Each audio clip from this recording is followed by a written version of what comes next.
Hello, Truth Seeker, and welcome to the Forbidden Realm of the Large Blast podcast. I'm your guide, Stony, and I'm joined, as always, by High Priest Welshie. There's only one book, and it's mine. And Demon Hosting Matt. Walking like an Egyptian. And we're here today to talk about the original Bad Hang, the one and only Lorgar.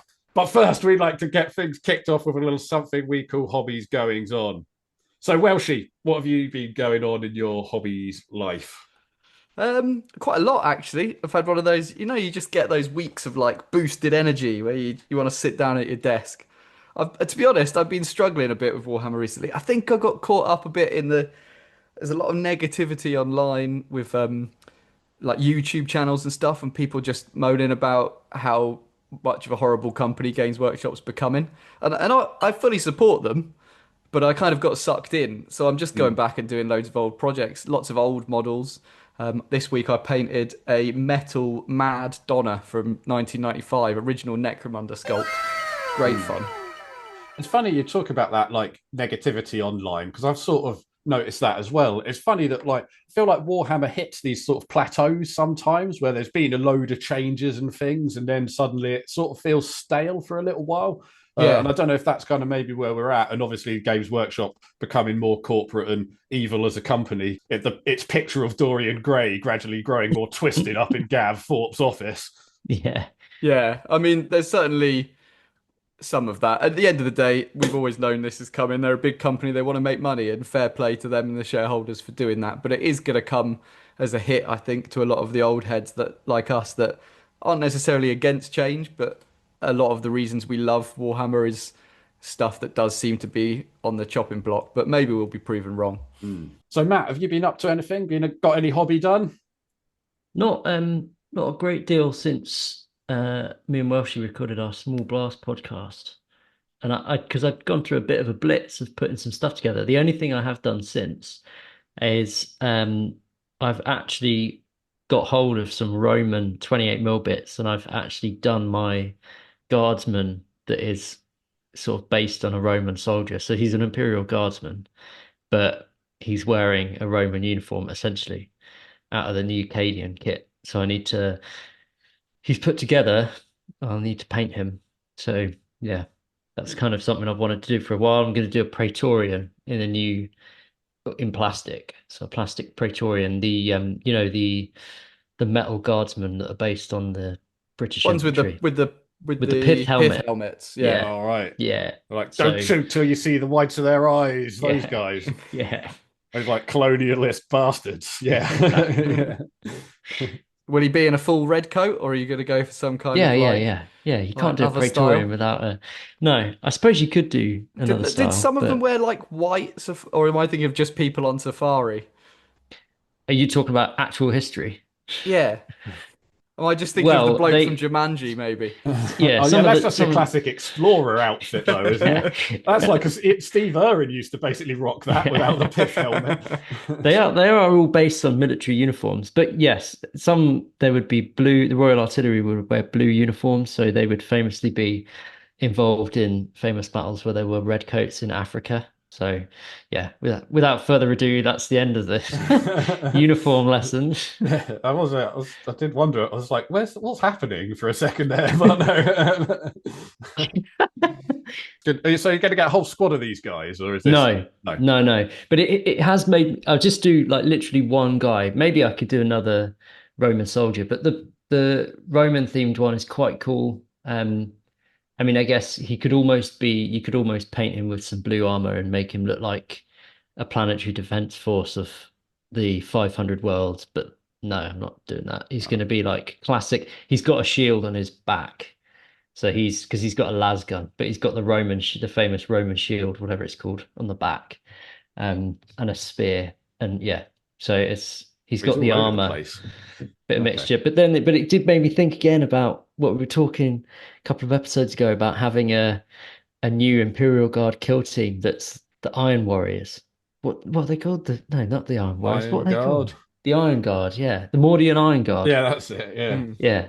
I think it'd be so good. Bring it on. What about you, Stoney? ZBrush or real life this week? Mostly sort of real life stuff. Like, been thinking about making some more terrain. So I've been sort of collecting pieces to like make terrain for like videos and stuff. And Mm. and because I've only, I got rid of all my Warhammer a little while ago, you sort of forget how much space all this shit takes up. Do you Oh know yeah. what I mean? It's like so my office is starting to look a bit like a fucking, I'm a hoarder now. I've got just like random piles of bits of cardboard or like, oh, a bit of balsa wood. Yes, please, Yeah. I'll have that off the Yeah. street. Just random bits of shit. So I think my wife thought like a raccoon had broken in the other day and started making a nest or something. But the hobby taking back over a little bit. Yeah, definitely. My partner calls me a slime mold. So I just kind of spread out slowly over the lounge If just to I confine me back to my corner. I lay a little trail of offshoots of sprue. pulsating slime. Yeah. Finance, cutting into technology. Accurate information is the Large Blast podcast news. Hear every episode. What's that you're playing, dweeb? Third edition Horus Heresy? That looks shit, mate. Kick the table over. That's right, it's rubbish, apparently. Everybody needs to get back and play old editions. Isn't that right, Welshie? Oh, Stoney is kind of right. And GW are trying to claw their way back into everyone's good books as of today, which will be a little bit, probably a week before it came out. It's been a wild, wild roller coaster on Reddit this week. I don't know if you boys have looked into any of the feedback of people No, from the this Horus this is Heresy news to community. me. Basically, Horus Heresy, I think we can all agree, Horus Heresy are the biggest 40K in inverted comma dweeb players out there, right? These are the Yeah. people that Oh, yeah. when new 40K came out, they went, no, I want armor values, I want sidings, I Yeah. want Oh, yeah. Large intricate blast. measurements and granular loadouts. That Yeah. neckbeard is 360, baby, all the way around. That's absolutely right. From your ball throw to your chest rug, your neck beard. Hell yeah. They always kind of were treated like that by GW, I think, because it started off as resin and they're slowly moving towards plastic. And they were always kind of told that's the safe space for people that want to buy 3 separate kits so that they can custom build a captain with exactly the weapon loadouts they want. And people spend a lot on resin doing that. And last week, the rulebook for 3rd edition Horus Heresy was leaked, and a vast amount of units and loadouts have just been completely cut. There's some people who are on like 50% up of their armies, which, let's be honest, cost 3 times a 40k, Fucking who hell. thought it wasn't going to be playable. So people really kicked off. But they kicked off in like the most Horus Heresy way, where they were sharing exemplar emails to customer services on the Reddit boards and stuff like that. Oh, man. Yeah, it That's was how like a that's the only way. council That's how they uprising. think. You can't. There's no talking to these Horus Heresy players unless it's in low Gothic, But Um, that's crazy. And but also, how are these fucking leaks keep happening from Games oh Workshop? yeah, this is like the whole rule book as well.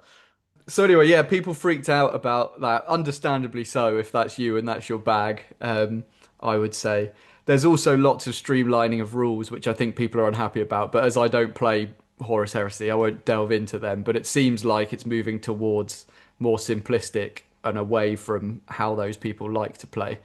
GW a few weeks ago did mention they might be putting out a PDF, and some of the units will go to Legends. But here's the Right. starter rules, right? But they released the PDF this week with the closest I've ever seen them come to an apology. And the PDF includes, I would say, about 50 units worth of stuff that have gone to Legends. So whether they actually had that prepared, whether it was a much smaller document and they've rushed around to try and fill it out. People are still a bit pissed because, as we know from 40k, going to Legends tends to mean you don't last that much longer and you won't get updated rules. But they put this really funny phrase in their statement, which I think will sing to us a bit, which was essentially, they essentially said to the fan base, why do you care if you're not getting fully supported rules? Horus Heresy is supposed to be a narrative game and not an ultra competitive game. And all of our tournaments will use the Legends rules. So I thought that was quite interesting for them to just full on say, we're not trying to make this competitive. I mean, is it them trying to make it like oh, we're making an easy version for people trying to get into it, because honestly the Horus Heresy stuff is quite intimidating. Like Yeah. I've never tried to play it myself, and I'm a long time player, and I've obviously coveted the models and things, but I've never thought, I've never gone full.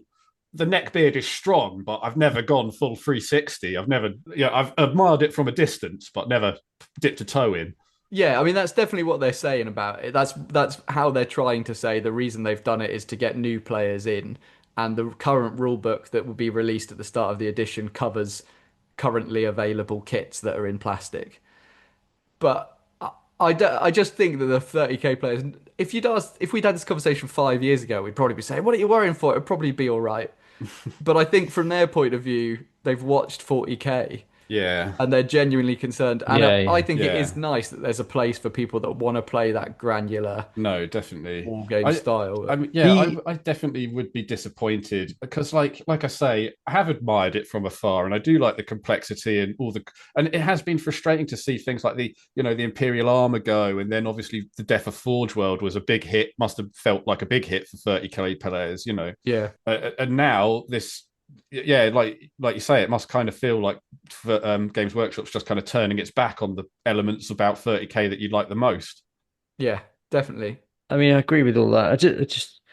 I still reminded of the fact that when we were at the Warhammer Fest, Games Workshop basically told us that any edition is out there for you to play. So, I mean, if you don't play tournaments, then is it that that big of a thing? Like, I mean, I guess that it's just like you can play second edition.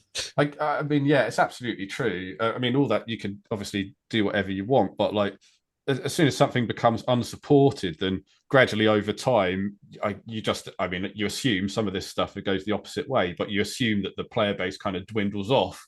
More so over time, Well, if it that's fair becomes a enough, bit yeah. more like exclusive or whatever. Yeah. And obviously just the resources are less. And I mean, Games Workshop can say that, but I bet if I tried to just put up a PDF of like fourth edition or something now, then I'd get an email from Games Workshop, so. Yeah. Someone, the comment that I really liked that summed it up for me, a guy that I saw on the Facebook, Stephen Halberman. Stop crying. Just keep playing the old rules, or go and play your own custom rules. Don't give them a single dime for the new stuff in this horrible new edition.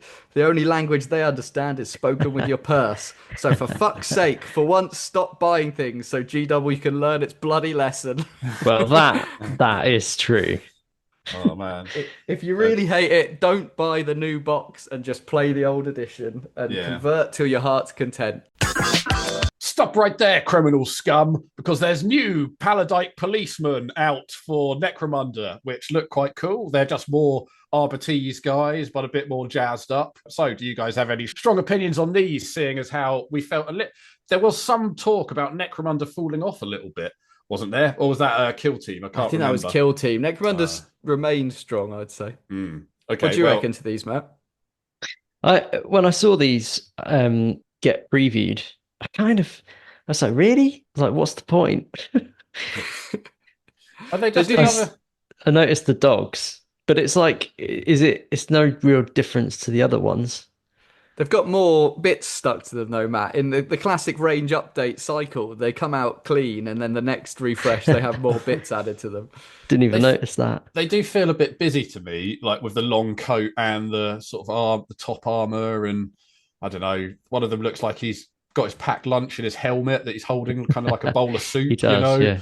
The thing I first thought when I saw them, this is the two like captain-y models that we're looking at. It looks like pregnant woman's gone to the toilet in it. It looks like somebody's stretched a Votan, like the new Votan. Yeah, right. It's like someone's just stretched one out. But although those are underwhelming, I thought these guys were pretty cool. The Palanite Haunts. So this is Lord Helmar has recruited psychers to the police force and is using like trained psychers on the police. Those are cool. Yeah. Those models are cool. I think that's got to be, if that fucking whatever it is, that Warhammer Plus starts kicking off again and start making animation, they've got to make psychic police force, like kind of like a 70s cop show, but like with can smell crime. They're really cool. They're really cool models. Again, they're dynamic without being like on a stupid piece of terrain. I think the paint job on these is really good. It's some of Yeah. the like neatest, most reserved OSL I've seen in a long time, Yeah. but it's just enough. Yeah. Just enough glow to make it look cool. Tiny amount. Yeah. Yes, it looks really good. Yeah. He doesn't work with a partner. He's troubled after his psychic powers killed the new guy last time. Young rookie, they called him. Now he's dead because of my psychic powers. That's why I drink scotch on the job. Psychic police coming this summer. Brr, brr, brr. That'll save Warhammer Plus. You guys will see. Nice, Talking of Warhammer tight Plus, isn't it time for our Warhammer Plus update? Can we get a Warhammer Plus update? Isn't August? August is when we. Is it still worth it? I haven't watched it. Although there's a Horus Heresy animation series that is on there. I need to go on and watch that. Did you get free models again? Is it still, well, they still haven't, worth it for the models? They They're haven't not free announced models. it yet. Well, not Yeah, they're not you free. still get those models that They you cost paid 50 for. quid. They're basically like overly expensive models. What you get with your Warhammer Plus subscription is a model for double the price, and then like 2 episodes of 20-minute animation. That's what it seems like. Oh, sounds bullshit. What happened to the app? Rolling in my 6-4.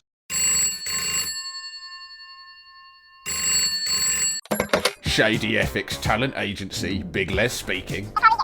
Oh, hello, Mr. Spielberg. Always a pleasure. How may I facilitate you today? What's that? You're making yet another Indiana Jones movie? You want to reboot the whole mess with a hot new indie? Well, colour me excited, Mr. Spielberg. Who have you got in mind for the role? I've recently just signed the very talented Mr. Rupert Grint, and I think he could be perfect. What's that? You're looking for someone more dashing, more capable. A leading man with clout, you say? Well, Mr. Spielberg, as luck might have it, I recently signed just the man for you. A name that rings out throughout the universe. The one and only Lorgar, Mr. Spielberg. And I think he might be the very soul you're looking for to revitalise the Indiana Jones series. That's right, the same Lorgar that started the fall and doomed humanity to an eternal battle with chaos. Yes, that's the guy, Mr. Spielberg. He's got into acting now. Hello. Hello? Hello, Mr. Spielberg. Are you still there? Hello? Bollocks. I'm never going to shift this Lorgar fellow. His name is mud in the industry. I better get the Large Blast Podcast Media Revival Squad on the case and see if they can't revitalise his image. So, guys, we need to talk about Lorgar. The original heretic. He's a bad man. He's got a bad press. But can we turn it around? Can we find any good in this man that has been known throughout the galaxy? His name has been whispered alongside git, cunt, bastard, wanker, those kind of things. Willy. Right, well, And a willy. They're known as a big golden willy. That's what what they call him on Lorgar the Aurelian streets. means. Like, yo, have you seen Lorgar, that willy? That big willy? That big willy? Well, I guess, boys, you're going to need me to input a little bit of the Lorgar history then. We'll see whether we can pull out some good things and maybe we can whitewash some of the bad things over the years. That's it. We need to make him more relatable. We need to get into his childhood. Everybody was more relatable as a kid, right? Absolutely. Absolutely. Well, do we want just one quote as a start so we can see what kind of thing we're dealing with, like what people actually do think of him before we dive in? Let's hear it. Okay, so this is from his brother, someone who should love him. This is from Robuti Gilliman. He is so changeable, so prone to extremes, eager to please, yet so easy to take offence. He's so keen to be your best friend, and then, at the slightest hint of an insult, he's angry with you, furious, offended, like a child. So that's how people kind of currently see him. Maybe we can do something to change that. Yeah, exactly. We could try. Oh, someone's biased to start with. This is our new client, Matthew. Okay, so as I sort of assume that, Matt, you don't have much love for Lorgar off the bat here. Should we start off this episode kind of giving our personal opinions about him and see if maybe we can change our own minds by the end? Okay, let's get him out there. let's get him out there. Matt, how do you feel about Lorgar at this current point in time? Can we convince even ourselves? No, full disclosure, like I don't really have a strong negative or positive about him. I mean, I think in some ways, You're the hanging Chad. yeah, he did what he felt was right. And in some ways it was because of what has been proven in 40K. He has essentially helped to establish humanity's greatest defense in lieu of the Emperor, which is its faith So you're within on the fence, Emperor. Matt. Oh, so you think that his OG ideas, about the Emperor being a god, was good stuff? I mean, I am a disciple of the Emperor being a god. So his original book, the first album. You're a big fan of the first album. But having said that, and this is why I'm on the fence, I also think that we just had the quote then from Rebute. He has some very strained relationships with his brothers, and you can see why. And he just comes across as just like, I don't know, it's just a bit of a nothing, a non-entity / dick. A golden willy. A bit of a willy. Yeah. Yeah.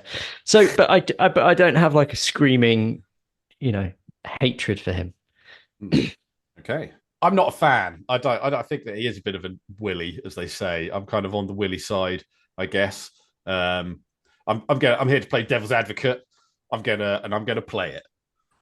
Oh, okay. Well, I'll be. Well, I'd like to be fully pro Lorgar, but I'm not. I think, as with a lot of the Primarch episodes, I think we can put the blame in other places, but maybe he deserves more of the blame than some of his other brothers. We'll see where I stand on blame appropriation at the end. Get up off of that thing! Okay, well, boys, like all of his brothers, obviously whipped away into the warp whilst they were in their tubes, and he lands on the planet of Colchis, which is very different to a lot of his brothers. It's deserty, it's kind of backwards, it's described as like kind of pre-industrial / early industrial civilization with some relics from the Dark Age of technology. So they're not spacefaring. It's kind of like proto-Victorian, I guess, at the max, but also quite tribal. But the key with his planet is that there's a massively established religious order, which doesn't really exist so much on any of his brothers' planets. It's a proper top down. There are priests, there are people above the priests, someone's in charge of the clergy, and they're all worshipping multiple gods. It's a polytheistic planet. And unlike some of his brothers who get fine. found, it sounds all right. Nothing bad's going to happen. Yeah, that sounds like a good start in 40K. I reckon this guy's going to turn out okay. Nothing can go wrong with religiosity in 40K. Nah. Now, some of his brothers were found by what some people would call stand-up dudes, like Luther. Imagine being found by like the biggest knight going. This guy was found by a little stepdaddy called Cor Pharaon, who we'll see turns out to be a bit of a nasty character. But to Lorgar in his early childhood is abusive. I can't find much examples of the exact abuse, but it's described as both physical and emotional. And it is a priest planet. I'll just leave that there. But he starts to manipulate him. He's pissed off at the priest planet because he's actually been kind of thrown out of the clergy recently. But he recognises he's stumbled upon a kind of magic divine child that he can probably ride to the top. That's a lot of these clergy have ridden kids to the top, if you know what I'm saying. Yeah. So he kind of raises him, but not very well. And you definitely think he's divine because he's landed from the sky. Yeah, and he's described as like golden skinned as well. Right. Yeah. And I mean, a literal relic. And isn't it like, by the time he's supposed to be free, he's like the size of an ox and be able to lift a car above his head and shit. This like is that. the bit about the Primarchs that I always love, where they're like the awkward 8 foot tall. Years. How big are they as a baby? That's the thing. Like, are they human-sized babies? It's got pubes. My what, baby's 6 foot tall baby? You know he's clean shaven. Lorgar's clean shaven, boys. That's absolutely a fact. So anyway, he grows up And he starts getting visions. He gets a lot of premonitions in his dreams, and overwhelmingly, he sees a single patriarchal golden god. And he realizes that there is a religion. He's on a religious planet. No one's ever told him there's not religion, but he thinks they are following the wrong religion. They shouldn't be polytheistic. There is a god, and he's a single man, and he's wearing gold, and he's shiny.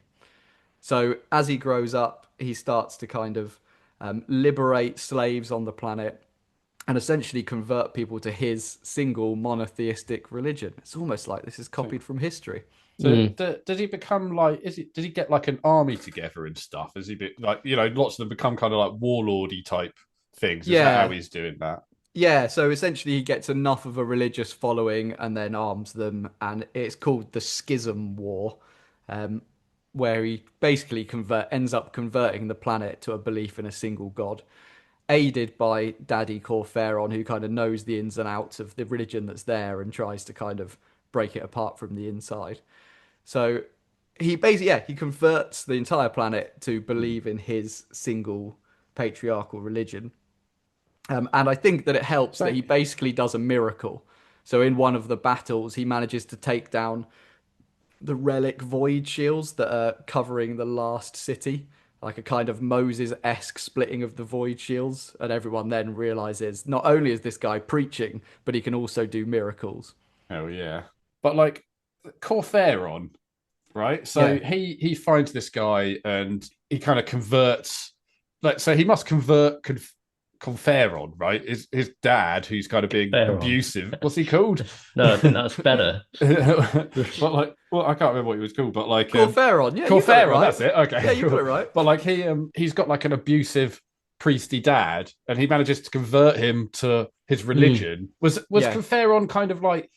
Was he really into the religion in the first place, or is it kind of like was? But you said he just got thrown out, so he's already fallen out. Oh, I see. Okay, yeah, right, I think he's fallen out with the politics of the religion. So, as events will unfold later in the heresy, he may not have completely given up on that original religion, but is seeing like the potential of this guy. You're not gonna disagree with Lorgar and be like, oh, actually, son, you're a 7 foot tall 8-year-old. You're not going to be like, actually, my way's the best. You've converted half the planet, but I'm. Yeah, that abuse lasted for full part of like a year and a half, and now you're like 3 times the size of me. So it's your go to tell me what to do. Yeah, absolutely. You're the daddy now. Well, he's not his only abusive daddy, because like a lot of the traitor Primarchs, his real, in inverted commas, daddy arrives and isn't the nicest. His real daddy arrives in a big golden ship from the sky, looking just like the guy he spent every night dreaming of as the sole real god. And within about 30 seconds of landing, looks him dead in the eye and says, I am not your god, Lorgar. Do not worship me. Quite a clear message. Then says goodbye, well done, you've taken over the whole planet. Here's the word bearers. Go ahead and have them go off and war across the stars for the Great Crusade. What are they called before? They're called something different before, aren't they? Like Imperial something or others. They were called the Imperial Heralds. So he basically lands on the planet and is like, put down the religious books and doctrines, pick up a bolt gun and go and do war. Yeah, and here's an army to help you do it. Of course, you've got to have one of them. Go ahead. Get out of here, you scamp. Now, he takes off, and Lorgar thinks to himself, he comes I've with heard of religion. One second, he shows up with Magnus the Red as well, doesn't he? I don't know if Magnus is there in the first instance, but he does dream a lot of Magnus as well. Right, because there's some sort of they're sort of kind of connected, kind of linked. They're best mates, really. I'd say of all the Primarchs, they're a very strong friendship. And Magnus warns him a lot about stuff, and they chat all the time. It's basically the kind of used across the Black Library, them chatting to each other to get a lot of exposition out. But at this point where he sees the man he thought was God take off back into the sky and disappear. Remember, this is a spacefaring civilization. Yeah. There's nothing quite as godlike as this happening. Yeah, He God thinks to just came himself, down and said, "It's never gonna happen," into his ear and flew fucking away. He's That's been a blue-balled shit to the day. extreme. Yeah. He thinks to himself, like all good prophets of old, this must be a test. What he Yeah. really means is worship me across the stars, and instead of building an army, build a load of missionaries to go out and turn those brutal savages to the Yeah. correct religion. He like goes back home and looks at the calendar. Well, he's got this like joke calendar, and it's like, "What's that? It's opposite day. It's time to gear up and get across the stars." And that is the kind of background. That's the start of his thing. He goes, this must be a test. How can somebody so obviously divine not be divine? I'm going to fill my army with chaplains, because they're the only ones who start with chaplains, really. I mean, I know Dark Angels go down that interrogator chaplain route, but, you know, they are priest warriors, and they don't just take planets in the Great Crusade, they convert them to the religion. They don't build outposts, they don't build castles, they don't build fortresses, they build monasteries.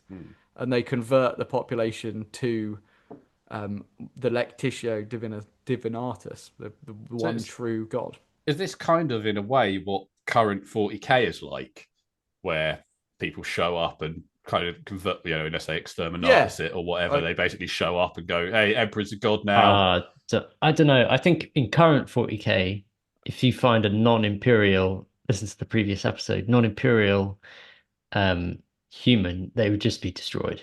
Oh, okay. I don't think the Imperium bothers to convert them. And lots of the other legions at this point of the Crusade don't bother. They say, join us, and we're not giving you a religious reason.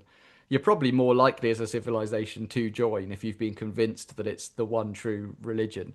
And that actually is a problem, because the Word Bearers crusade way slower than anyone else, because they spend time ensuring planets are compliant and installing religion across them. And as you said, because they don't build fortresses, and there can be insurrections on some of these planets that go on and on and on, while the Word Bearers are trying to convert the population. Pretty early on, one of the Word Bearers that's inducted into the Space Marine Legions is a little fella by the name of Erebus. And he gets on quite well with Daddy Corferon. And all of the time that they are bringing these planets to compliance, they're also seeding the original Colchizian religion, which may come back to bite them in the arse. So I'm sure that's fine religion, though. I'm sure that's fine. Right. Is Erebus from, what's the home world called? I think he's also Colchizian. Okay, yeah. So Colchizian, yeah. Yeah, I imagine he must be. Yeah. Yeah. And I haven't read the Erebus book for a long time, but I think he has something to do with the religion that's there beforehand as well. He's either up and coming in the priesthood there, or are the Word Bearers made up of the people of Colchester, Colchizy? I always think of Colchester. The Colchizians. Yeah, I think they're from Colchis, but I think as they actually bring worlds to compliance, they draw from other places. I don't think they're one of those legions like the Space Wolves that only get. Oh, okay. Legionaries. So as long as you're down with God, then you're down with the Word Bearers or whatever they're called at this stage. Going to have some Terrans to start with as well, like all. From the Legion. They always throw in a couple of them. So that's how we start. And I think there's lots of good qualities for us to spin there for Lorgar. Revolutionary, freed the slaves, a leader. People like to follow a leader. Leader of men. But you see, that's not how he reads. You've got to think this is the TikTok generation, this is the Instagram generation. And he looks like a weak guy that just followed his own. He did the opposite of what he was told by his own god. Is that not strength, though? Can we not spin that as strength? Ignoring your god. We have got to spin it. The thing that they do well is, although they have a slower track record than other legions, slower progress in the crusade, their planets are devoutly turned to the Emperor's light.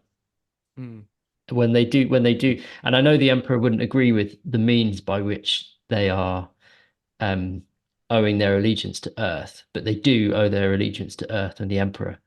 with a religious fanaticism that other planets from other legions can't compare to.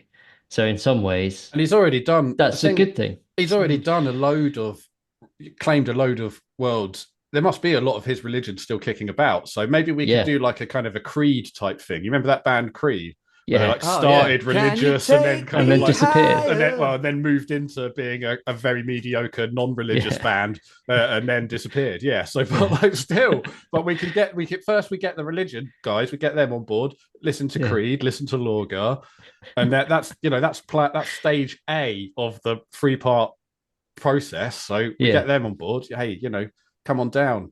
The thing that's quite interesting, and I don't think I remember reading anything about it, is we were just talking about how the Legion would have had Terran-born Marines, and then they would have been joined with their Primarch, as all of them did, and then eventually they would have had local Colchester recruits, including Erebus, who are born in this like fanatically religious world that is really completely alien to those troops from Terra. Like, how did the Legion? I guess it was must be just the presence of the Primarch must have slowly turned those Terran-born Marines into religious fanatics, because the Primarchs are almost like mini gods themselves. Well, it'd probably be like, hey, they wouldn't take them unless they were prepared to become religious or some sort of thing like that. There must be some sort of, like they say, these trials or whatever. It's like if you want to be a space wolf, you've got to down 6 pints of Guinness and run around a cone with your head on it, kind of thing. And they must have had favoritism towards people that are, slowly over time, people that are from the home world over the Terran-born stuff. They just die out, the Terran-born Marines. Yeah. If the like vampire blood angels and stuff, if there is a flaw in the word bearers, it is their like ultimate faith in Lorgar, and they're like seeing him. They have a like blind devotion.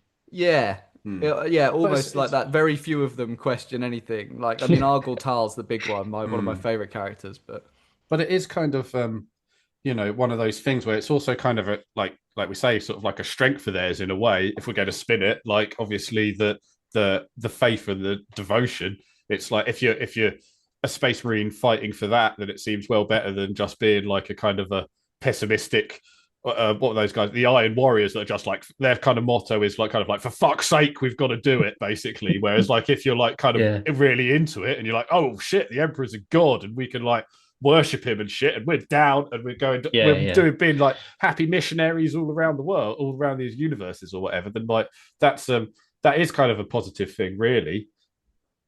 It's funny how like the Emperor coming down to the planets, so not just to meet Lorgar, but the other Primarchs as well. Like, there's always a different story, obviously, but the Emperor's half the time he's trying to prove himself, prove who he is, and you kind of think like, why didn't he just do the opposite instead of prove that he was not a god?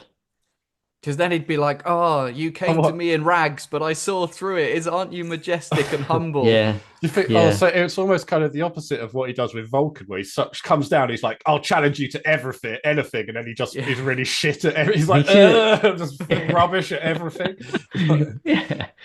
Or like. And in some instances, though, he doesn't even come down. Like with Angron, he teleports him up away from the thing he's wanted to do for his entire life. He goes, "Nah, mate, no revenge for you." Yeah, there's definitely some cunty fathers going on at this point. It's only going to get worse. He's his genetic father, so you'd be like, "This is weird. I'm your dad. I'm not your god. I'm literally, I don't know." Yeah, the Emperor. And his whole thing, the Emperor, is the imperial truth as well. Imagine like one of your 20 sons being like, right, I've got these 20 guys that are going to do everything I want, and then being like, oh, you're literally doing the opposite of exactly what I want. I was very specific and clear with you about what I wanted, and you did the opposite. You kind of did it. You got in the ships and travelled around and did all that stuff, but then you did worshipped me as a god, which was the bit I didn't want you to do. So you kind of, it was a bit of a, I was kind of thinking like, whilst we were doing this about like the emperor being the terrible father that he is, because this is, there's sort of definitely similarities between this and the Magnus story to a certain extent. And I think like, we did the Magnus thing years and years ago, and we did it kind of like a court case, didn't we, to find out whether he was like guilty or innocent. And I was like, and we at that point really decided that how guilty you think of Magnus is really how much you want to involve the emperor in his story, or how much you want to blame the emperor for aspects of his story. And I think that's definitely the case here again, because like, but I was also trying to think to myself, like, what was the emperor's fucking plan? Do you know what I mean? Because he must have like, why would you be like, spoiler alert, it's chaos. Like, if they worship fucking chaos, right? Everybody knows that. That's what's going to happen, right? They worship fucking chaos. And the emperor knows about chaos. He comes down here. He must be like, oh shit, look at this chaos worshipping planet that my son has landed on. So I was kind of thinking, I was really, like I listened to the last episode you guys did about the aligned humans with other things, and you were talking about like why chaos isn't like an issue for that, and I was kind of thinking like maybe it is kind of like chaos is almost like a self-fulfilling prophecy, and it's kind of like because it's like the kind of like about it, so you kind of the worship kind of gives it power. It's a bit like you give these sort of feelings power, like a bit like that kind of idea of like if there's not a god, there would be a need to create one. A bit like with chaos, you sort of say like, hey, these emotions exist and this is kind of what they can do and the power they can do and stuff, and then people are like, oh shit, and that kind of essentially creates chaos, So I wondered if maybe the emperor was just kind of being like, hey, don't even worry about that. We are. Well, I think that's the point of the imperial truth, and that's the point that he's making when he first meets Lorgar. Is like, I'm not a god. Spread the imperial truth. There's an alternative. I don't want people even thinking that there can be gods, because if they think they're gods and they think they're the wrong one, we're stuffed. Yeah. But I was thinking about that a bit today actually as well, because I've just been rereading Master of Mankind. I think maybe the emperor knew that he couldn't hold off religion forever. It's like a human necessity. Maybe he was just trying to hold it off until he'd done the Webway project. And when he knew he could get anywhere instantly, it wasn't so much of an issue. But it's while everyone's so spread out that it is an issue. Maybe he would have been more open to it later. But I mean, he must have felt like he could hold it off, because in a way it's the thing. Obviously it's kind of where we're at now, but it's also the thing that starts everything. It starts the whole slide of chaos and stuff. So he must have like, I don't know if maybe it was just kind of like the alternative of just telling people about chaos might have just like made it happen way quicker or something. And maybe it was true. Like he already knew it was going to happen. He just tried to delay it. Yeah. And he felt like, oh, like you say, maybe you get the Webway done, or like invent a machine. Probably just had a pint with Dawkins in like the early 2000s, old Dickie Dawkins, and joined the anti-theists. Oh, in the Dawkins heyday. Yeah, that's right. Boy, I'm Fat Les from Shady Ethics Talent Agency, and I'm offering my actors at rock bottom prices. That's right, here at Shady Ethics Talent Agency, we hire only the most bottom of the barrel talent and pass the savings on to you. We don't ask questions about their past if you don't ask questions about our prices. But don't take my word for it, here's just a few of our many happy customers. I was supposed to appear in court or some shit, but I wanted to stay home and watch the darts. So Fat Les sent round Richard Bacon to act in my place. Now he's halfway through a free spot and I'm playing scratchers in the park. Thanks, Fat Les. I wanted to impress my girlfriend, so Fat Les sent round Ross Kent to start a fake fight with me and lose on purpose. He really went above and beyond, letting me beat him to a pulp with a chair for a mere 50 quid. Sure, my girlfriend left me after such a display of wanton violence, but for a brief moment, I got to feel like a big man. Thanks, Fat Les. And that's not all, because we are proud to announce our new signing, the Primarch Lorgar. Fresh from the warp and ready to hit the big screen. Book Lorgar today and I'll even throw in Rupert Grint for free. Hello, this is Fat Les. What do you mean you're shutting off the advert? We're live now. What, you're not going to air an advert that glorifies that treacherous bastard Lorgar for another moment? Hello? Your call Hello? is taken at the moment. Bollocks. I really hope Blow's Large Blast podcast boys come up with something soon. Peace. Okay, so as you alluded to there, Stony, the Emperor's gonna find out that Lorgar hasn't really listened. And he does find out that Lorgar hasn't really listened. And some might say that the way he responds is a little heavy-handed for a father. Because the way he responds is he goes and gets old Rabute Gilliman, who we already know isn't the biggest Lorgar fan, all of the Ultramarines, and orbitally bombards the perfect, most religious city of Monarchia to the ground, like completely to dust, kills every single person in it, whilst the word bearers are away. Yeah. And when Lorgar returns to see a massive crater where his perfect, best designed city was, he Where's sends Monarchia? Is that just another Monarchia. planet? It's on a planet called Kerr. So Oh, it's a okay. city on a planet called Kerr. It's in they're like it's pretty close to Colchis in their like original system. Right. And they get back to see it, and they're like, "What the fuck has happened?" And there's the Ultramarines are still there, and No, it all wasn't of us. it. Yeah. Oh no! He doesn't say it wasn't us. This is Gilliman. Gilliman says, Yeah. "Yes, it was us. Meet me on the planet's surface." Look how good those orbital strikes were. Yeah, Yeah. meet me in that perfect crater that the Yeah. Ultramarines have created. Because that wasn't here. that quicker than trying to convert you all to being Ultramarines. And starts having a discussion with Lorgar, trying to explain things. Lorgar is obviously losing his shit. So Daddy has to come down. So the Emperor comes down to the planet, and I think it's one of the best scenes in the whole Horus Heresy. It's in the first Heretic, and let me just find a bit of the quote. So this is this is when the Emperor's just landed. Lorgar looked into his father's unknowable face as the Emperor spoke. You are a general, my son, not a high priest. You were created for war, for conquest, to reunite the human race under the aegis of truth. And Lorgar tries to talk back, gets no further than I. No. The Emperor closed his eyes, and an image of Monarchia as it had been before it was destroyed, bright and glorious, fills Lorgar's mind. This is worship. The Emperor said. This is a poison to truth. You speak of me as a god, and forge worlds that suffer under the one lie that has brought humanity to the edge of extinction time and time again. The people are joyous, Father. The people are deceived. The people will burn when their faith has proven false. So that kind of goes to what you were saying earlier, Stoney. Lorgar then tries to talk back. It's a wonderful passage, and the Emperor just shouts Lorgar. He has all of the word bearers on the surface, and when the Emperor shouts Lorgar, they all fall to their knees. Like the Emperor just like whacks his dick out on the table and goes, "I might not be a god, but I'm as close a thing to a god as you're ever gonna fucking see, and I'm gonna make your entire army kneel." And all the while, Gilliman's in the background having a little chuckle to himself, I think, about this. And Lorgar's bleeding from the ears and nose, trying to like stay upright so he doesn't have to kneel before his father. I was reading about this.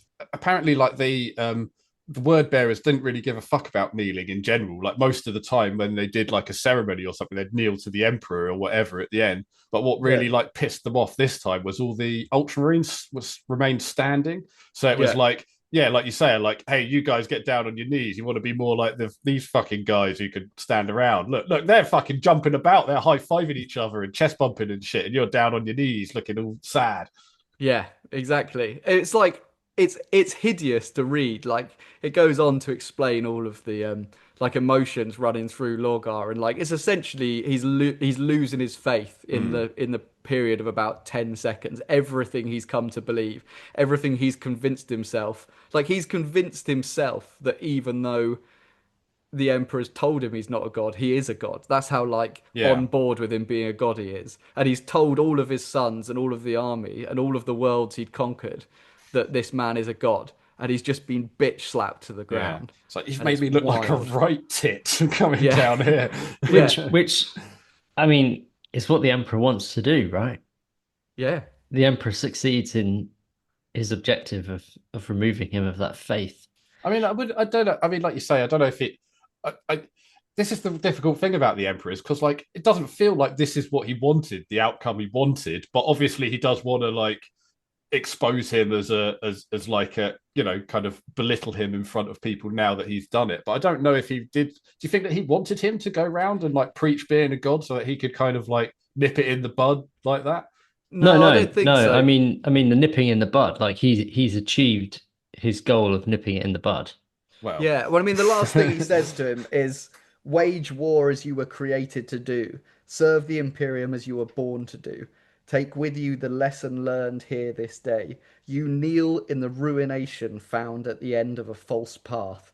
Let this be your legion's rebirth. So in the Emperor's mind, he's like, this is going to be a phoenix from the flames scenario. Yeah, Like, yeah. I've slapped you down. This should be enough to convince you all that I'm not a god, but I'm really powerful, so fucking listen to me and go out and take the So the stars with a thing, gun and not a stick. the thing that I kind of feel talking about this is it's almost as if the emperor the emperor has experienced this before. The emperor has experienced this numerous times before, and he's seen humanity go down this path before because he's been around for so long. Mm. It's almost as if like he forgets that these people are essentially mortal compared to him, and they haven't been around for 40,000 years. They haven't seen all the shit that the Emperor's done.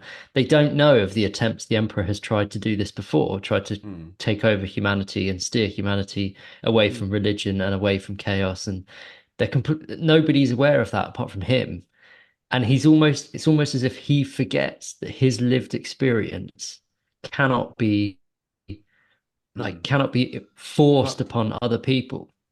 But You do know, you think that might it's just stupid. It's just like how would doing I think the what the Emperor's just done has removed the faith, which I think is what the Emperor wants to achieve, but it's created resentment, immediate resentment, which is the negative of what the Emperor. So he's like he's used the sledgehammer to crack a nut. There's two Because things you said there. he just can't relate. He can't. I don't think the One- Emperor is able to separate his mind from other people. Yeah. Yeah, I think two Does things that make you sense? touched on there. Yeah, yeah. I think the first thing, which you've only just made me think of possibly for the first time, is we don't know in the Emperor's history as to whether he's ever played the God card. He might have tried Yeah. to bring humanity to Yeah, heel and by saying I am a god, but Yeah. it's failed, which is cool. Yeah. But they don't have that experience. But the Yeah. other thing you said is that they've removed their faith. But I would say that they haven't removed the faith. They've created a vacuum Okay. for Yeah. people that are genetically Yeah. predisposed to be faithful. Because that is Lorgar's whole thing. And if the Primarchs are individual aspects of the Emperor, maybe Lorgar is the Emperor's faith. Yeah. And just like the Emperor may have been tested in his lifetime, we're seeing that played out in one man very quickly. Well, I think there's definitely a lot of truth in that, because as soon as he loses faith in the Emperor, he immediately looks for faith elsewhere. It's not like a kind of maybe this was wrong or whatever. He immediately tries to find what he was looking for somewhere else.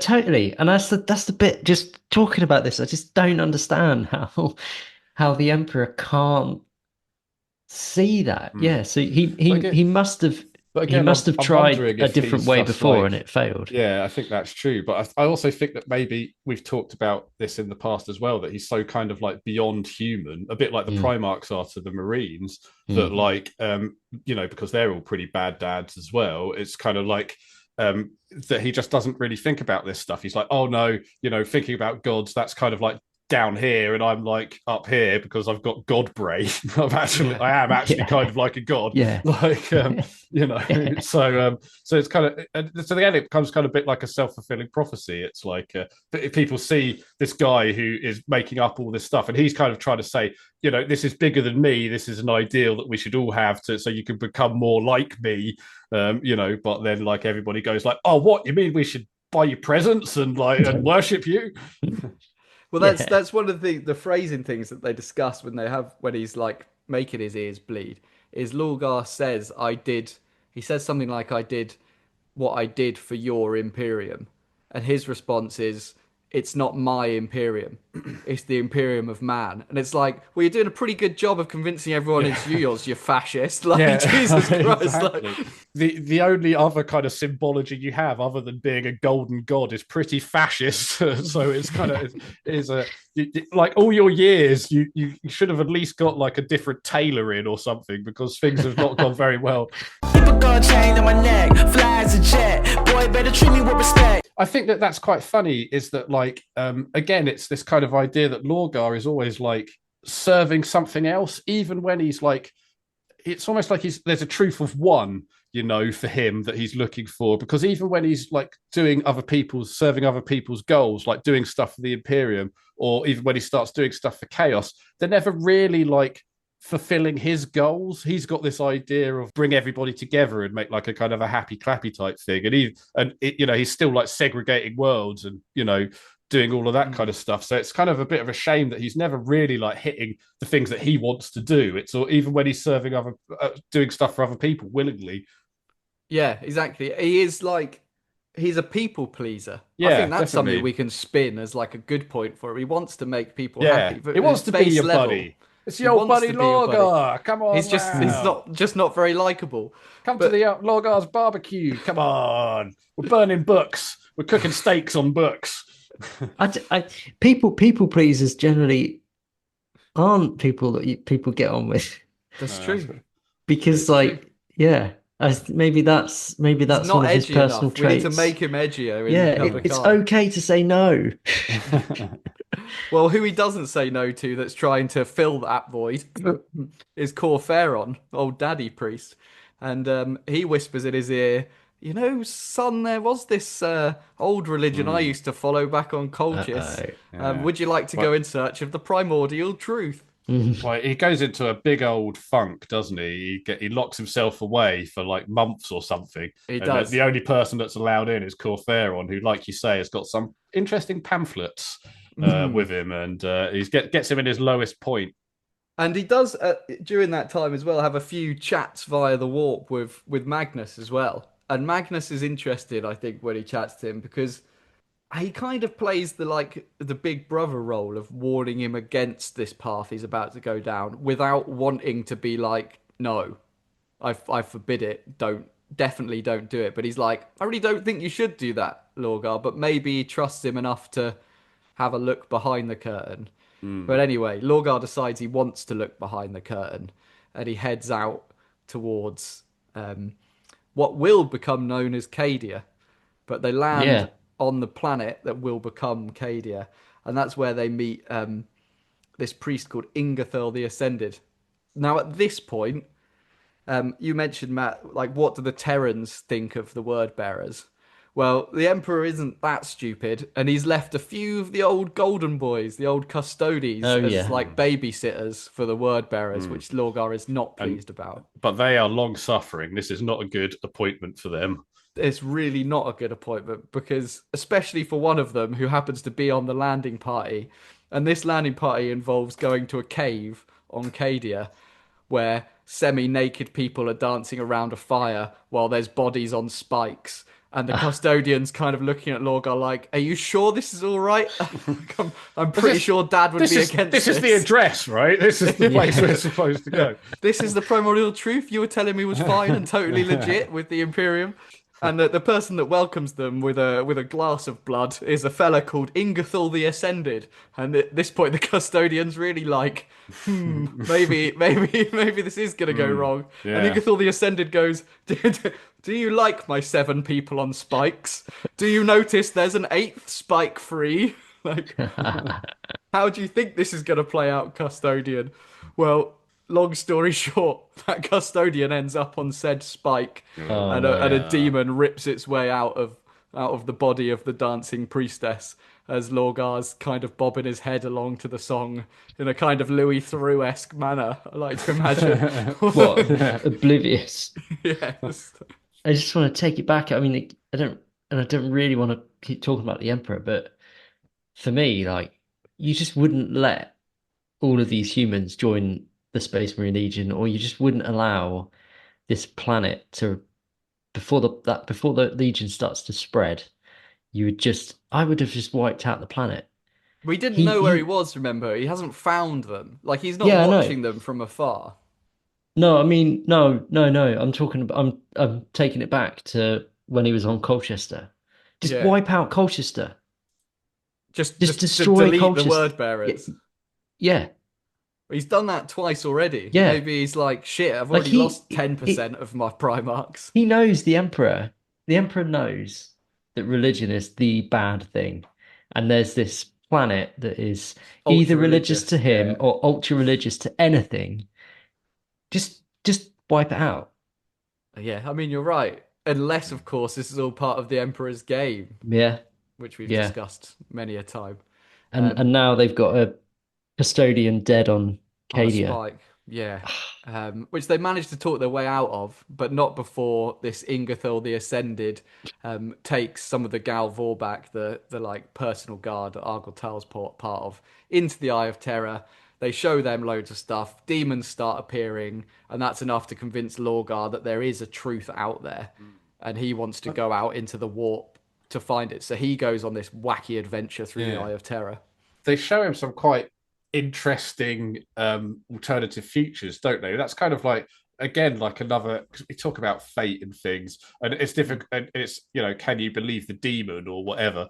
But like, because I think they show him a future because he's really pissed off with Gilliman, obviously, and they show him a future, don't they, where he could go and kill Gulliman, but it would be kind of like a wasted effort, and he wouldn't be able to accomplish as much as if he.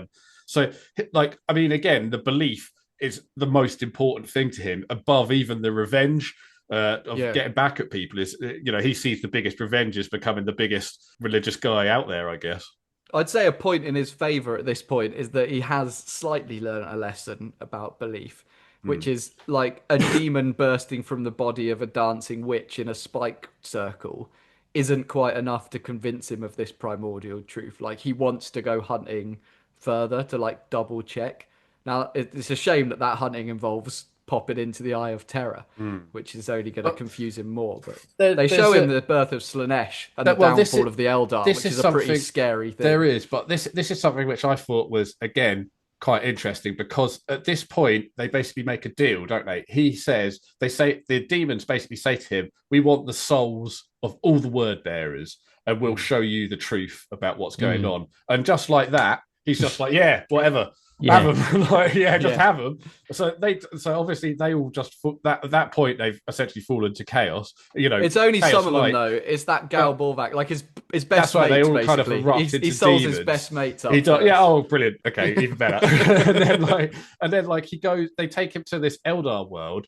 And again, this is kind of like him being sort of blinded by faith to some extent, because he's like, oh my God, I really don't want this to happen to humans. And it's like, you've just done that. You just sold your mates to chaos, and you're like, shit, I hope that everyone doesn't get sold to chaos. It's like, buddy, like, do you know what I mean? And then he's done. So instead of seeing it like that and being like, fuck, I was wrong, he again like just kind of blinded by his faith, and he's like, I've got to get out there and like show them the right way to worship demons, like what me and my buddies are doing. Yeah. But even like, I would say that is like, his confusion around that is similar to like when he's shown the primordial truth. We assume he's shown everything, right? He's the most knowledgeable person about chaos, even more so than Magnus in the galaxy.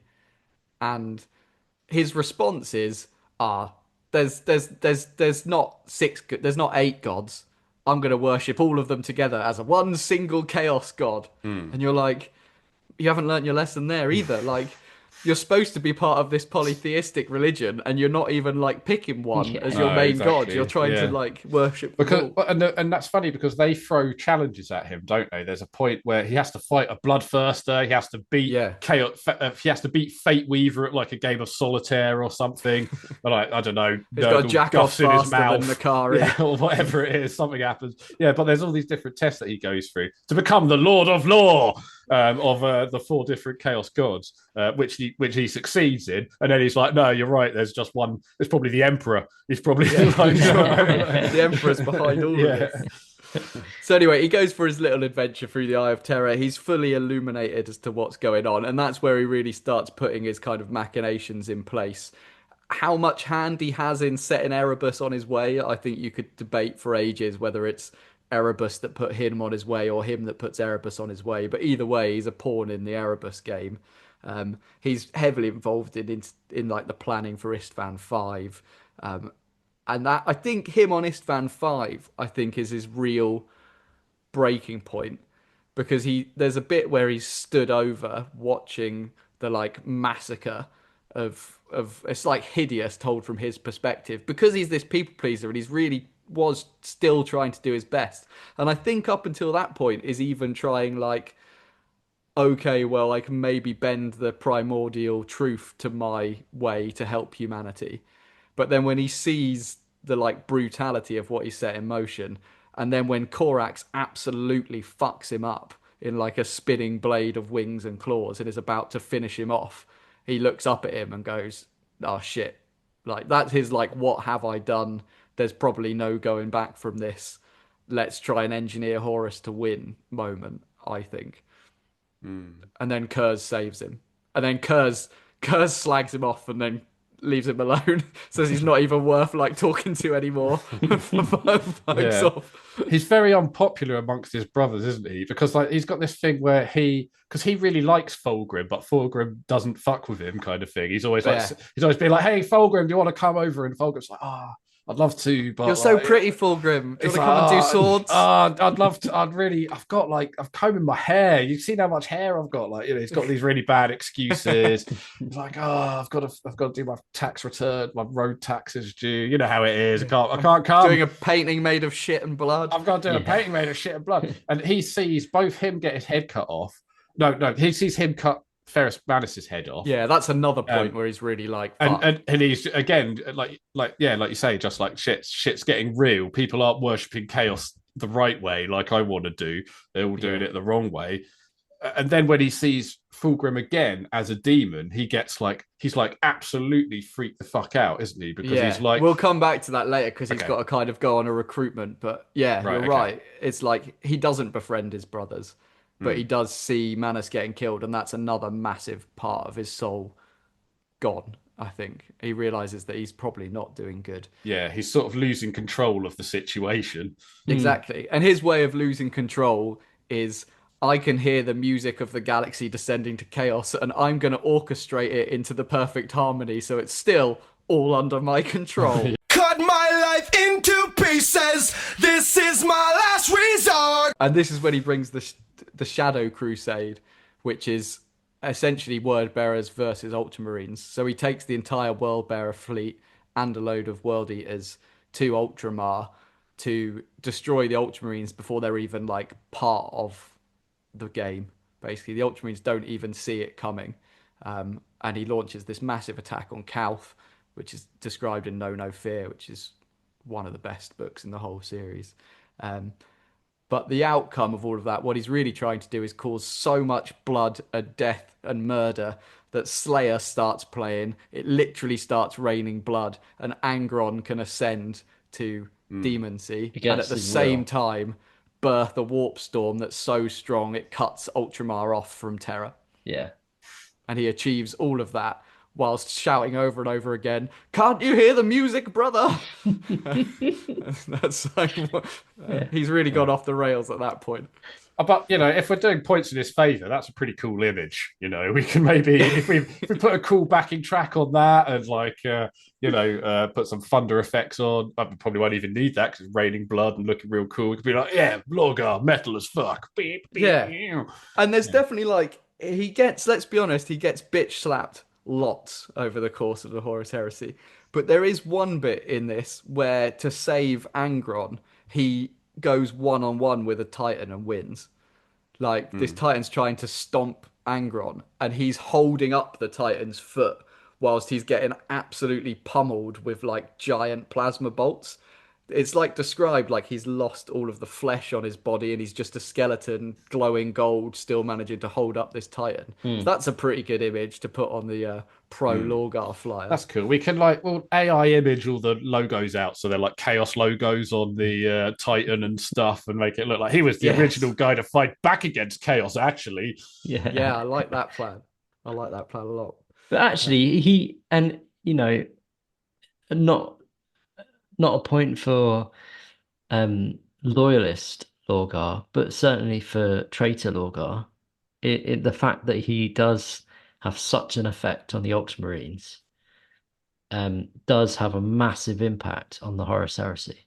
Yeah, I think like the plan for what they do there is like from a general point of view, probably one of the best plans that's laid out in the whole Horus Heresy. To take Ultramar by surprise and absolutely destroy it. The main downfall is that Corferon's ship doesn't make it. Corferon fucks it up and doesn't take out one of the main planets. Corferon. Yeah, really can't be trusted. But yeah, I think he's on a win there because he definitely feels like he's on a roll. And it definitely all goes to his head. And it takes everyone by surprise. This is his, like, he's the... In the cheesy 90s movie, he was like the plain dweeb girl that's now arrived at the prom, and everyone's like, who's that hot chick? And it's like him. He's proved everybody wrong. I'm going to bring it back to the Emperor again. But I keep thinking, like, what's the trait of the Emperor that he has? Faith. Faith, yeah. No. I think he is the part of the Emperor that allows the Emperor to fuck up half of his relationships with half his sons, and do what he did to Lorgar in front of his legion, where the Emperor probably walked away from that situation being like, oh shit, why did I do that? It's too late to change it now, and just being really shit. It's a shit decision maker. Do you think it's his sense of British politeness that just lets things happen? Like he just is. It's almost like overconfidence. I don't think it's faith. I think it's like... overconfidence is a great point there, Matt, because he definitely is overconfident at this time. Because after he successfully demonizes Angron, he thinks, what I really should be doing next is starting a coup because I don't like the way Horus is doing things. So that's right. I mean, this has got the Emperor all over it, just making terrible decisions that he should know better to make. Yeah.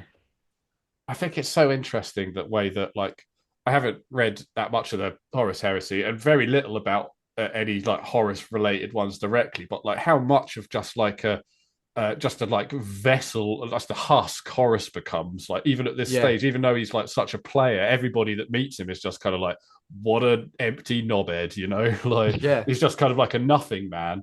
And he hates it. And this is around the time that Horus gets like comatose basically on Beta Garment as well.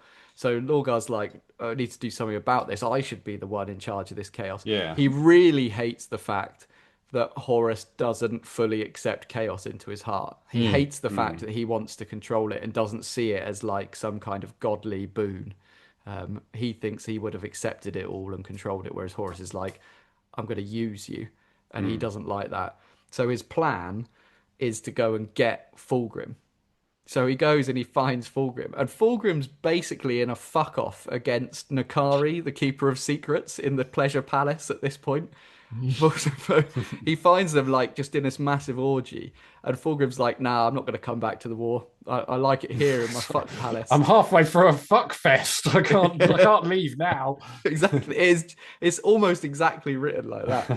And so it was Lorgar challenges him to a fight. And whilst they're fighting, his man... Lorgar's like, I will complete the fuck fest faster than everybody. Bend over, Fulgrim. It's my turn. Let me see that cloaca. I feel like we need to get a cloaca bell or something for every time we mention a cloaca, a counter. When I say cloaca, you say cloaca. As he huffs on the poppers and his cloaca starts pulsating, we don't know what happened there, basically. We don't know how he convinced him, but he convinced him. Well, the way he does it is he convinces his bitch, Zardu Layak, to say Fulgrim's full name. Because remember, at this point, Fulgrim is actually a demon, because Fulgrim is trapped inside a painting. So, Demon Fulgrim gets chained to Zardu Layak because he uses his full name, like name magic style. And then Fulgrim J. Fonsworth, you come here immediately. Close that cloaca and get to work. Put that cloaca away. So he takes him back to Horus, and he's about to instigate his plan. He's got everything in place. He's attempting to do another Ultramar. But this very mysterious character, who we haven't got the hours to go into, called Acte, has essentially tipped off Horus. But Acte was a close friend of Lorgar. So one of his friends has betrayed him. And then, at the very last moment, Zardu Leak thinks that this has become some big arrogance, I want to be in charge, and isn't anything to do with faith anymore, and decides, instead of setting Fulgrim on Horus, just releases him. And he betrays Lorgar. So all of these friends he's made along the way are suddenly turning their back on him. And he's the one that no one's got any faith in. And it's a real dark moment, I think, for him. He just can't help it. It's like when we did like Eldrad Ulfrane might be the most unlikable character in, or the most friendless character in Warhammer. Yeah, I think really bad at making Lorgar friends. is really like. Maybe he's a bit of a David Brent style character, or actually, if he just had like a nice friend, like a decent friend, it might subvert some of his dickish behaviour. I don't even think Magnus likes him. I just think he's the closest thing to. They just Magnus have kind of a respect for each other, and are both slightly outcasts, so they've got that kind of camaraderie. Maybe, but I think maybe it's just Magnus that's like, I can't talk to anyone else about the warp. You're literally the only one that knows anything about all the things I like. Yeah, they have a point of interest. Yeah, they've got like a MySpace chat thing going. It's just like, what you thinking? So yeah, he fails. He fails to fuck over Horus, and Horus, guess what? Bitch slaps him like everybody else does. Tries to make him get up and fight, and he refuses to fight. And Horus is like, just fucking be gone with you, mate. I don't even want to see you. You suck ass. You've done this again and again. I'm the one in charge. I'm the alpha. Get back to your cuck chair. See you later. And that's kind of where he withdraws himself from the whole thing. He's not really involved in the siege. He's gone from being loved to not being loved to smashing Ultramar to rising higher than people actually believe in him and failing miserably. It's kind of sad. Maybe his problem was only the word bearers as soldiers were into faith. Because what he's trying to do at that point of the coup is convince soldiers to put their trust in a priest and not a warrior. And there's no way soldiers are going to do that. Soldiers are going to look at that situation and go, no, I want a general. That's right. And it's kind of like why the Emperor chooses the Ultramarines to come down on him anyway, because he's like, listen, look, these guys, they're by the book. They are like, they're everything you're not. This is what I want, is these guys. The most autistic ones. You're not going to convince them of religion. Exactly. Look, this guy's book is literally just bullet points of how to do war. Yours is a Bible. I've never considered that. Book of Lorgar versus Codex. Yeah. So is there anything else we can spin there? Is he a bad man for attempting the coup? Is that courage or is it stupidity? I mean, I think again, I feel a bit like with the there's a similarity with the Magnus stuff where it's kind of like, how much do I want to blame the Emperor for who he is and like not seeing the signs and things?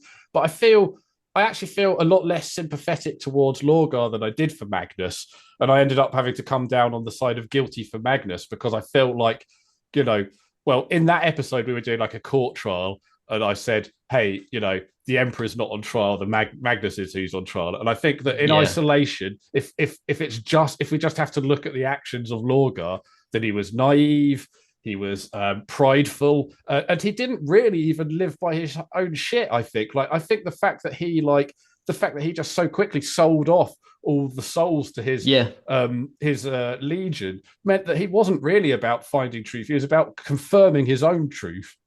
Yeah, but we can't put that on the poster, Stoney. You're right. What about confirm your own truth? Come to Lorgar, something like that. Yeah, that's good. Everyone loves to confirm their own truth. We're going to have to get him from where he's at now, though. That's the thing. I mean... Where is he now? Well, he's in the warp, isn't he? Goes and sulks on a planet called Sicarius, which I think is in the warp. The Emperor...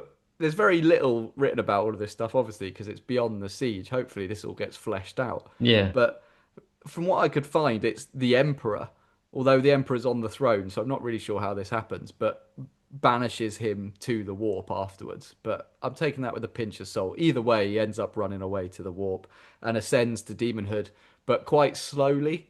It's all kind of really wishy-washy described as to like, does he actually look like a demon, or is he just fully worshipping chaos? Like, what's going on? There's always this weird thing in the chaos lore as well, where like again, even the chaos gods don't really like him. It's not like they're not really like battling for his attention in the same way they So are that's with why he's Horus chaos and stuff. undivided. It's always sort of suggested that there's a closeness between him and Khorne because of the revenge element, wants to get back at the Ultramarines. But it's also suggested that, again, he's like a religious psychic guy. Khorne doesn't want anything to do with him. You know, he's too bloodthirsty for Teach. He's just the eternal misfit that accidentally got in too deep.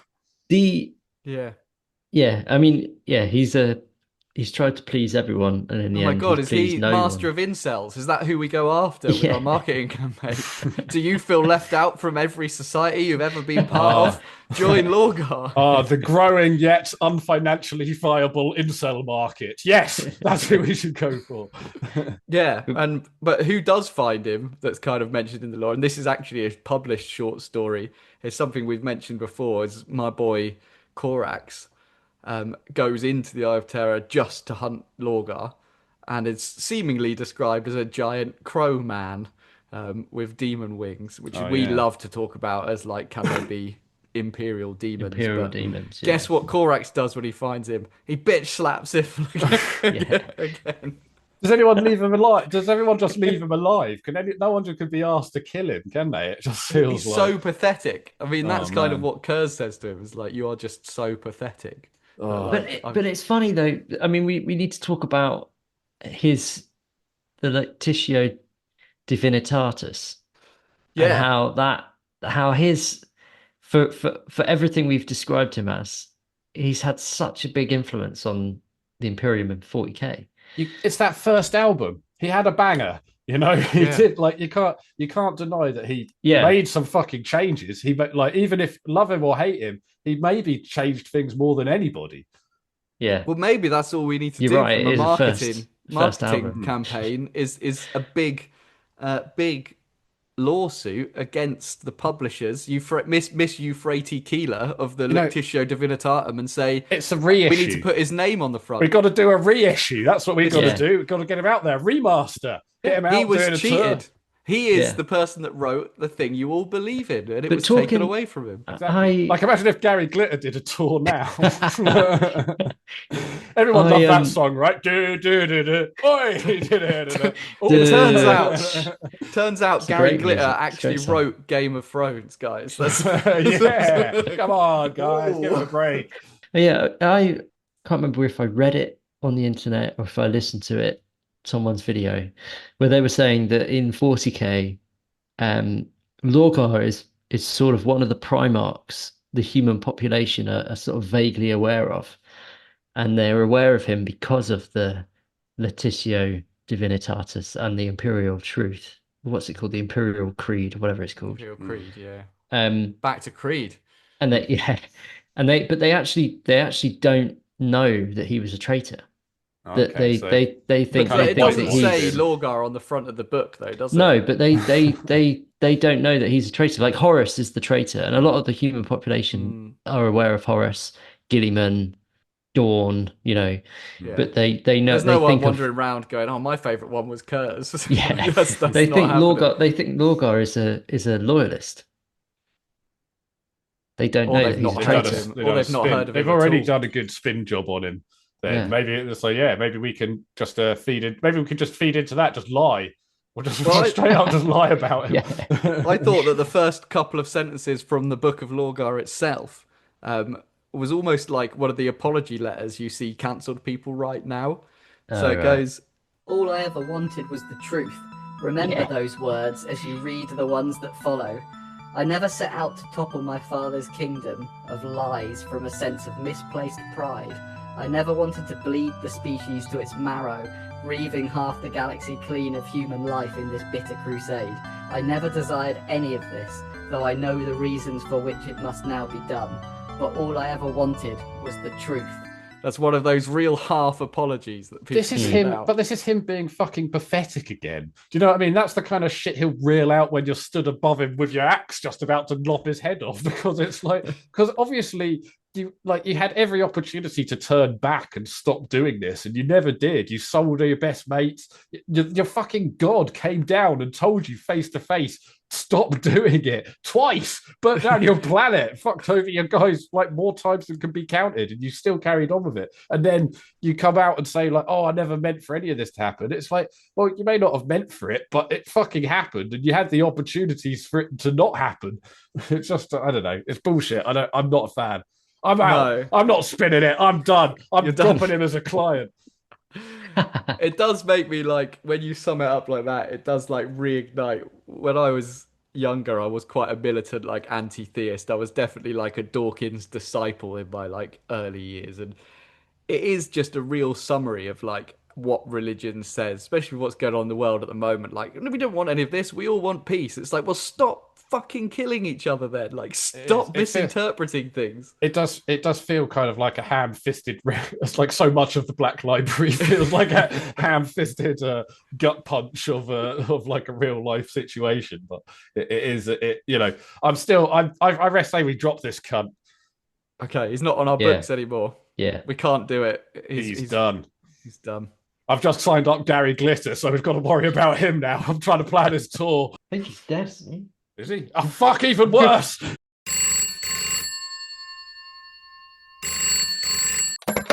Hello, you're through to Shady Ethics Talent Agency. Fat Les speaking. Oh, hello, Mr. Cameron. Time for another avatar already? Oh, really? You're doing a Phil Collins biopic, you say?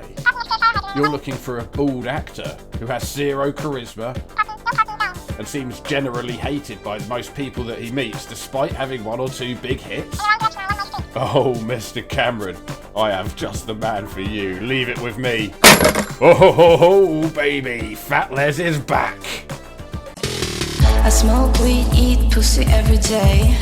So hello everybody, and welcome to the last part of the show, the Lords of Law quiz, where I pit Matt and Welshie against each other to find out who is the Lords of Law.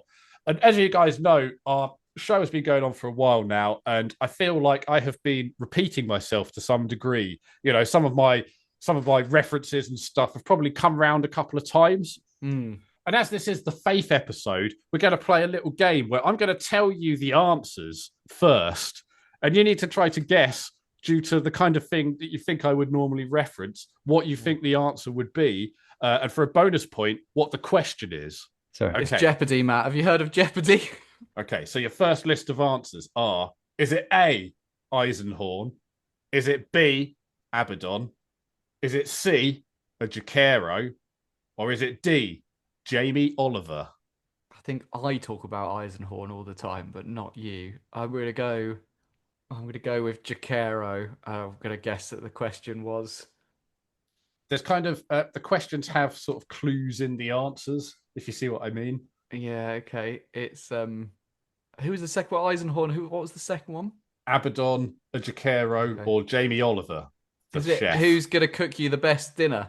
Oh, Welshie, I've got to give you 2 points for that. It is a Jacaro, and the question was, who makes the best sandwich? Oh, that's good. Because they could create anything, right? Yeah, they're very good. Okay. Very good. Answers number 2. Is it A, the Changeling? Is it B, Bambi? Is it C, Janzar? Or is it D, Horace? Which one of them do I reference the most? I think it's going to be Janzar, but you'd like to reference her in reference to her hair, which I can't link to the other ones. Well, Matt, what do you think? What was the first one? The Changeling. Oh, what's that? I don't know. It's not a 40k thing. It's just it is. I got it off a list of 40k characters. I'll have you know. What's the Changeling? I don't know. It's on the wiki, so it could I be bollocks. I think it's Bambi, but Bambi. I can't. Yeah. Okay. Well, I'm going to tell you the answer is Janzar, and the question was, which of these characters is an alien orphan? I think. All right. I'm pretty sure she's an orphan. The Changeling is that like Zichi priest thing. Oh well, there you go. See, boom, real. The thing with the funny head. Yeah, it's got like 4 arms. It looks all metal. Yeah, okay. Question answers number 3. Is it A, Gazgul Fraker? Is it B, Macarai? Is it C, Don't need to say anymore. is it C, Roberto Guliman? Or is it D, Admiral Nelson? Who is the best general? And the answer's Macarai. Okay. Matt, what do you think? I mean, I was going to agree. It's I think you talk about Macarai the most. Okay. But I can't think of what the question would be. Who's got the most medals? Matt Macarai? taking home the 2 points there. Classic. Bring it up to level pegging because Macarai has the most medals. But that means that we go through to the bonus round, the 4th round, which is the expressions round, where I'm going to give you a list of expressions that I have fallen back on numerous times. Well, one of these is an expression that I've fallen back on numerous times. Is it bobbins? No, you're getting close though. Is it as massive as a cloud? Is it crumbled like a wet cake? Is it as horny as a spider? Or is it as confusing as a stranger's remote control TV setup? I mean, does he have like a box thing? How do I find Netflix? Fulgrim. What does Fulgrim's fanny look like? No, this is these are my this is the expression round. So one of these is an expression that I've said It's many the times second on the one. show. Oh. Crumbled like a wet cake. Crumbled like a wet cake. That's right, Matt. You take home all the points there. Is it wrong that as soon as you said that, I thought of Fulgrim's genitalia?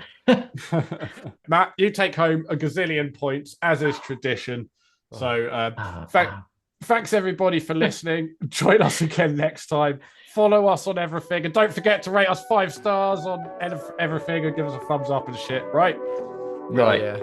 See you later, everybody. Bye-bye. Bye.